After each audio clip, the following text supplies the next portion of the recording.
Assalamu alaikum everyone. Today in this session we are going to discuss about the applications of GIS in daily life. The first example is finding routes with GIS. Have you ever used Google Maps to find the fastest way to your destination? That is GIS in action. It helps you to see where you are and guides you step by step to reach your destination. The second example is online food delivery or parcel delivery system. In delivery apps, they are also using GIS. The little moving icon on your phone showing the rider's location, that is totally powered by GIS, or in other sense web GIS. GIS is also very important during natural disasters. For example, during heavy rain, GIS maps can show flood prone areas and send alerts to keep people safe.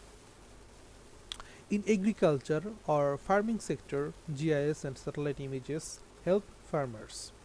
They can check which parts of their fields are healthy and which areas need more water or fertilizer. So we can say from travel to food delivery, from saving life to growing food, GIS is everywhere in our daily life. Thank you everyone.